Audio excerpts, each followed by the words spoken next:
retrouve Momo Cissé péremptoire en disant que je vais vous parler de pourquoi la candidature du président Macky Sall. Mais tout d'abord, j'aimerais saluer toutes les personnalités au Présidium. Et si je transmets mes salutations les plus respectueuses au ministre d'État Babacar Gaye, je considère avoir salué tous les autres et saluer aussi ce magnifique public qui est aujourd'hui présent pour une fête du Sénégal, une fête de la diplomatie, une fête des idées et une fête de l'universalisme, ce que Senghor appelait l'universalisme intégral. J'ai été très marqué tout à l'heure en étant derrière, en voyant le tempo sur lequel s'est ouvert le travail, s'est ouverte cette rencontre. Il y a eu d'abord les prières de notre distingué imam et cette belle chorale qui a chanté effectivement la chanson de la mission. Et ça m'a fait penser à un ouvrage très très connu de Charles Péguy qui s'appelle Notre jeunesse et dans lequel Péguy disait « Tout commence en mystique et finit en politique ». Donc tout commence par une idée, par une inspiration, par un souffle et finalement devient organisation, devient règle, devient stratégie, devient tactique et devient un mouvement d'ensemble convergent. Et le mouvement d'ensemble convergent qui nous unit aujourd'hui, c'est la candidature du président Macky Sall au poste de secrétaire général des Nations Unies.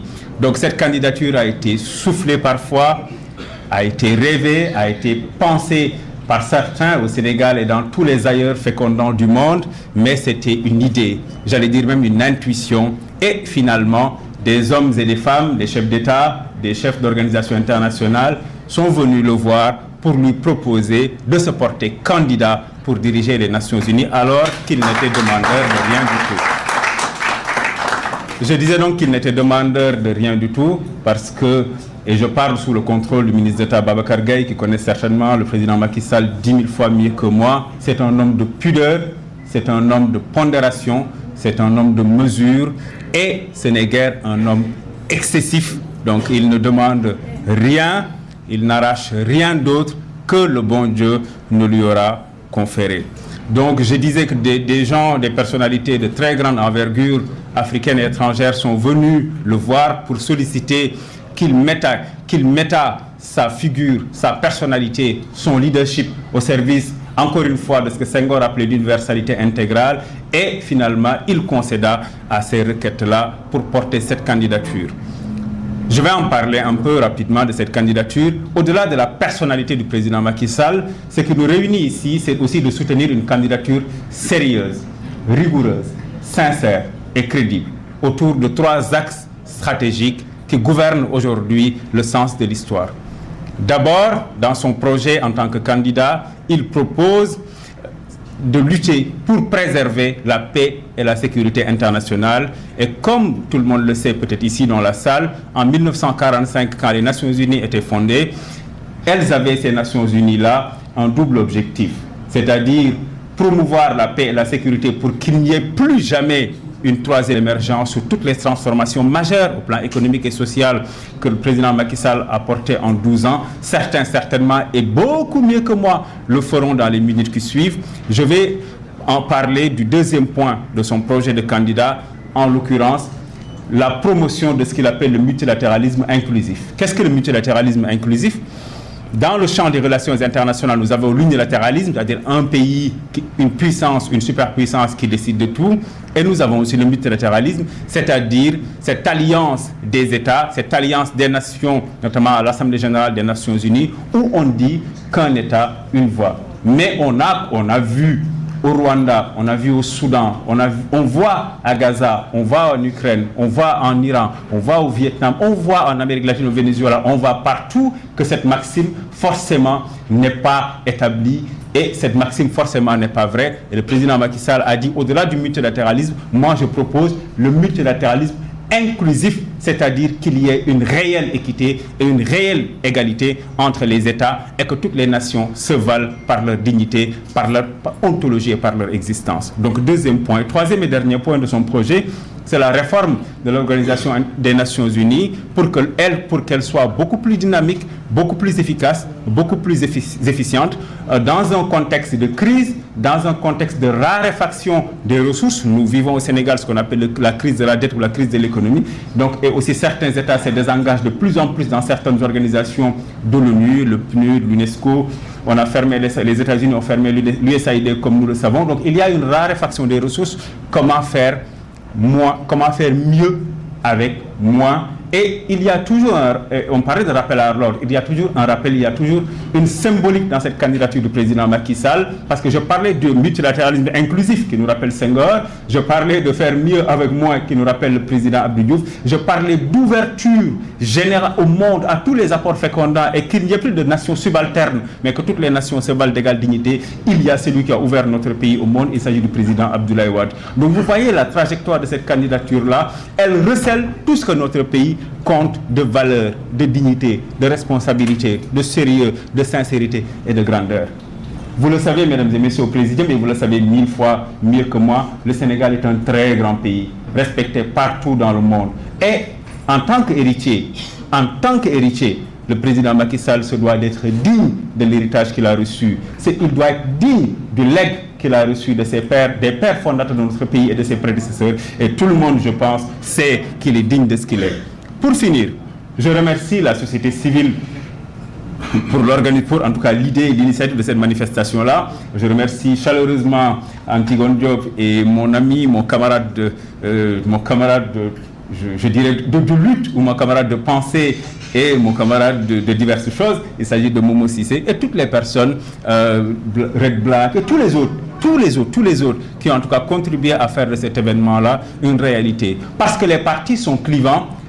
La politique politicienne est un espace de confrontation, est ce que Chantal Mouffe appelait un espace de conflictualité. Donc il était normal à un moment donné, quand nous faisons face, avec parfois des arguties ou des arguments politiciens qui ne sont pas forcément valables, que la société civile vienne jouer ce qu'on appelle un peu l'arbitre des élégances. Et je vous en félicite, et au nom de l'Alliance pour la République, dont certains représentants sont dans la salle, au nom de tous les Sénégalais qui appartiennent à la famille biologique, à la famille politique, à la famille symbolique et à la famille d'idées du président Macky Sall, je n'ai qu'un seul mot pour vous toutes et tous, merci.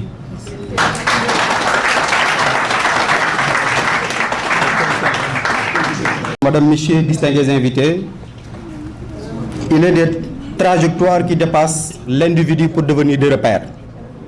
Celle de Ibrahima Fall en fait incontestablement partie. Né en 1942, Ibrahima Fall s'est très tôt distingué par son excellence intellectuelle et également son sens aigu de l'engagement. Juriste de formation, il choisit une voie exigeante, celle du droit, qui deviendra le socle d'une carrière entièrement dédiée à la justice, à l'équité et à la défense des valeurs universelles. Mais c'est sur la scène internationale que son destin va pleinement s'accomplir. Au sein de l'Organisation des Nations Unies, dont il est question aujourd'hui, il entame un parcours remarquable qui le conduira aux plus hautes sphères de décision. Pendant plus d'une décennie, il occupe des fonctions stratégiques, notamment en tant que sous-secrétaire général, contribuant de manière significative à l'action multilatérale. À Genève, il s'illustre dans le domaine des droits de l'homme, où son action contribue à renforcer les mécanismes de protection et de promotion des libertés fondamentales.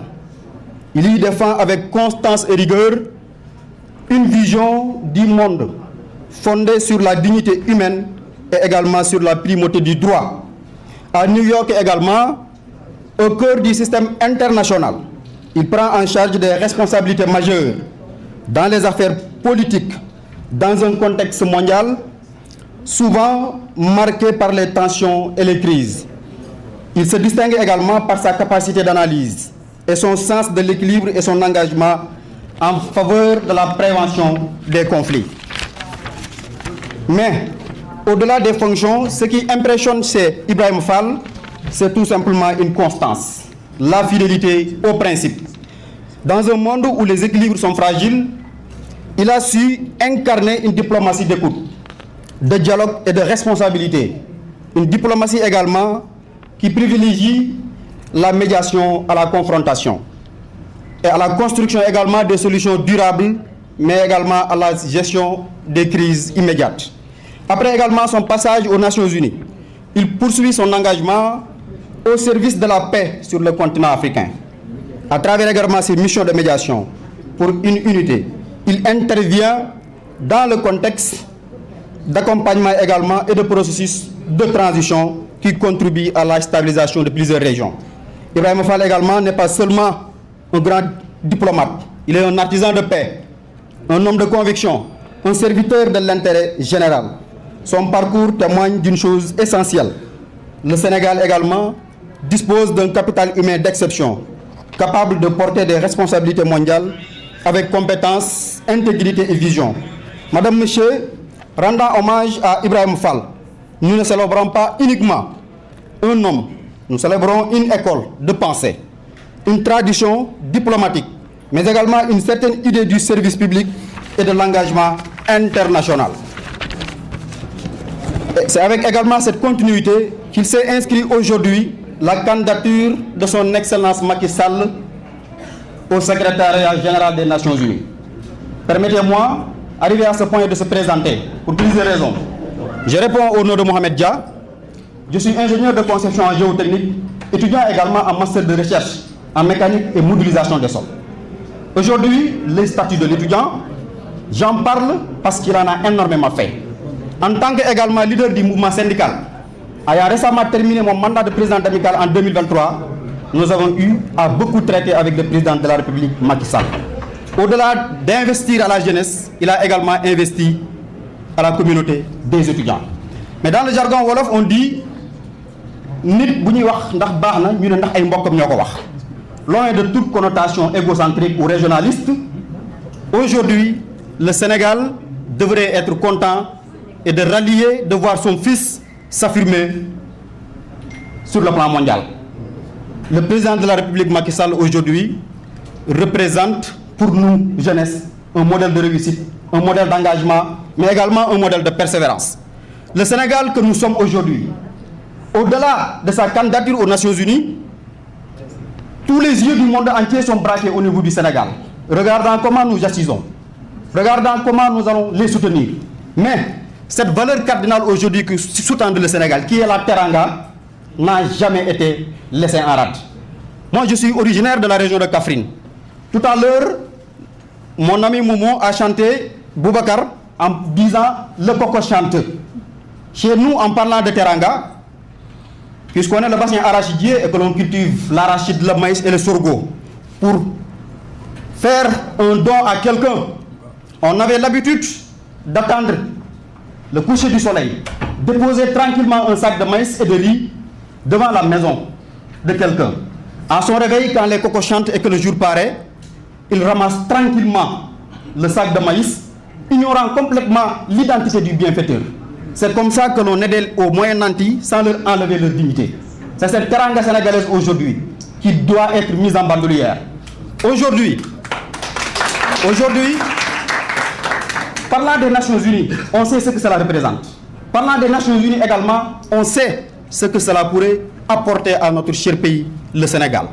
Donc sur ce, en tant que jeune, en tant qu'étudiant aujourd'hui, nous soutenons la candidature du président Macky Sall parce que nous sommes conscients des enjeux, mais également nous sommes conscients aujourd'hui de ce que ça pourrait apporter au Sénégal. Je vous remercie de votre attention.